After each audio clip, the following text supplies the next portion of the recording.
sudah mulai dilakukan oleh KNKT. Kita akan bahas hal ini bersama Edi Purwanto, anggota Komisi 5 DPR RI dari fraksi PDI Perjuangan. Selamat malam Pak Edi. Malam Om, sehat? Ya, alhamdulillah Pak Edi, sehat. Pak Edi, melihat insiden ini, apa yang harus dievaluasi? Apakah unsur keselamatan mulai diabaikan oleh pemilik kapal kalau Anda melihat peristiwa seperti ini? Ya, yang pertama sebagai teman-teman anggota Komisi 5 DPR RI turut berduka cita atas kejadian ini, di mana KMP Tunu Pratama Jaya mengalami musibah yang menelan korban jiwa. Hari ini ada yang meninggal maupun ada yang selamat. Tentu kami turut berduka cita, semoga arwah yang meninggal mendapat tempat yang mulia dan kita semua diberikan kekuatan untuk segera menyelesaikan tugas mulia mencari korban-korban selanjutnya.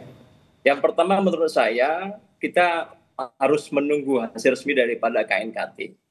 KNKT itulah akan menjelaskan apa dan seperti apa, masalahnya apa, dan sebagainya untuk mengurai asumsi-asumsi yang ada pada saat ini. Namun demikian, kita harus melakukan evaluasi menyeluruh kaitan kejadian ini. Karena menurut kami, kejadian ini bukan pada saat ini saja. Sudah beberapa kali kejadian dan memang kita tidak siap. Mitigasi kita tidak siap, kemudian mohon maaf lah, BNPB, Basarnas juga tidak siap, sehingga mohon maaf pada saat ini kesannya lamban. Dulu juga pernah kejadian misalnya crash heli yang korbannya Kapolda Jambi juga sama, terlalu baru larut seperti itu. Nah, apakah kita tidak pernah belajar dengan kejadian-kejadian ini? Apakah memang kita tidak mampu menyelesaikan masalah-masalah yang seperti ini, yang seringkali dialami oleh bangsa yang kita cintai ini? Sementara minta maaf lah, menurut saya banyak faktor yang perlu kita evaluasi. Kita sudah punya Permen 20/2015 kaitan standar keselamatan pelayaran. Kemudian kita juga Permen 51/2015 tentang penyelenggaraan pelabuhan laut. Kemudian kita juga punya Permen 37/2015 tentang standar pelayanan penumpang angkutan laut. Dan ini menurut saya banyak faktor yang memang harus kita cermati. Banyak masalah yang harus kita evaluasi secara bersama. Misalnya minta maaf, apakah kapalnya masih layak jalan atau tidak, seperti itu. Ya, kita cermati banyak kapal-kapal tua kita yang mohon maaf mungkin tidak layak jalan, tetapi tetap juga diberikan izin untuk jalan seperti itu. Menurut saya ini momentum bagi kita untuk evaluasi menyeluruh. Berapa banyak kapal-kapal kita tua yang layak jalan, itu yang tidak layak jalan, dan sebagainya, itu harus kita lakukan evaluasi. Silakan. Ya Pak Edi, ini kan KNKT ini sampai sekarang ataupun ya tim SAR lah ya, tim SAR gabungan kan sampai sekarang ini saat ini belum bisa menemukan badan kapal begitu. Sedangkan KNKT kan juga membutuhkan jika menginvestigasi membutuhkan juga keberadaan badan kapal. Tapi setidaknya apa yang bisa dilakukan KNKT kira-kira saat ini kalau berdasarkan koordinasi dengan Komisi 5 biasanya menangani peristiwa-peristiwa seperti ini jika badan kapal belum ada, itu biasanya apa yang harus dilakukan KNKT untuk tahap awal investigasi? Iya, menurut saya yang pertama kita lakukan hari ini ya fokusnya keselamatan rakyat dulu.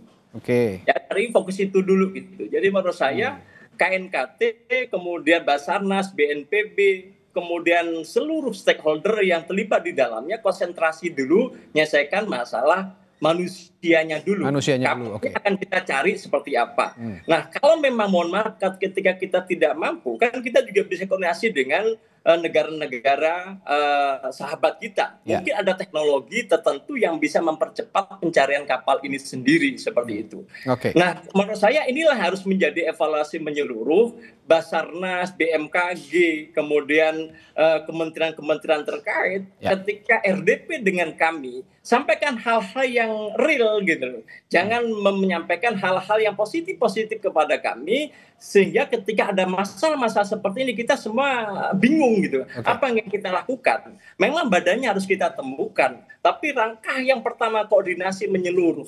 Kita tidak boleh kalau di sini semuanya harus berpikiran konsentrasinya ke situ semua. Kemudian negara juga mengkonsolidasikan semua kekuatan.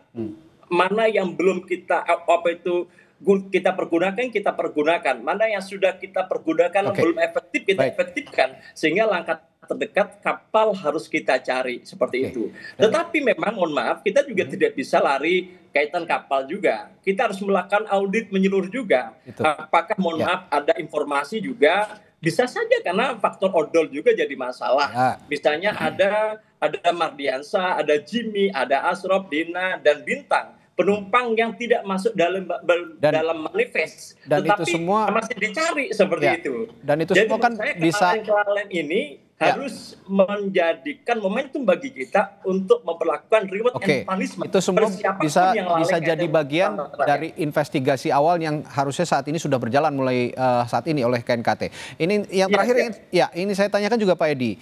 Kalau dalam konteks evaluasi, ini kita mengacu pada SOP yang Anda katakan tadi sudah tertuang dalam peraturan menteri juga sebenarnya. Nah, kira-kira Komisi 5 mengevaluasi efektivitas pengawasan Kementerian Perhubungan terhadap standar operasional prosedur ini, keberangkatan kapal di jalur Ketapang Gilimanuk khususnya ya, kalau dalam peristiwa ini, bagaimana kira-kira?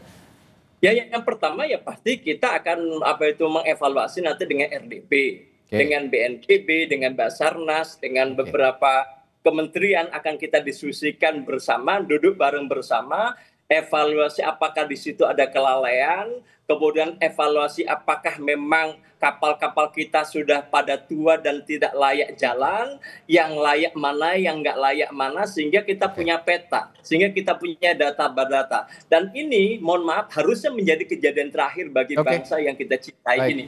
Jadi artinya koordinasi dilakukan, kemudian KNKT terus bekerja dengan baik, Basarnas koordinasi dengan BNPB, dengan semua kementerian yang punya kemampuan teknologi yang baik, sehingga memang kapalnya cepat bisa ditemukan, korbannya juga bisa segera diidentifikasi. Dan yang terakhir, sekali lagi, kita harus mulai transparansi kita lakukan. Kita harus buka-bukaan, tidak boleh lagi kita laporan-laporannya jangan yang bagus-bagus saja ya. Kalau memang ada yang seperti itu, harus dievaluasi ya harus belak-belakan juga gitu ya, pemerintah melalui Kementerian Perhubungan. Baik. Kan nggak bisa kita tutup-tutupin. Ini kondisi bangsa kita gitu. Sehingga jalan keluarnya kita cari secara bersama. Seperti itu. Dari perbincangan malam hari ini saya garis bawahi yang penting dalam peristiwa ini manusianya dulu diselamatkan dan kita doakan bersama supaya semua korban bisa ditemukan yang saat ini masih hilang. Dan kita juga sama-sama turut berduka-cita bagi korban yang sudah dinyatakan meninggal. Dan tentu saja paralel KNKT juga bisa melakukan investigasi awal untuk peristiwa tenggelamnya kapal di Selat Bali ini. Baik, terima kasih Pak Edi Purwanto, anggota Komisi 5 dari DPR RI telah berbagi pandangannya di Sapa Indonesia malam hari ini. Sampai jumpa lagi Pak Edi.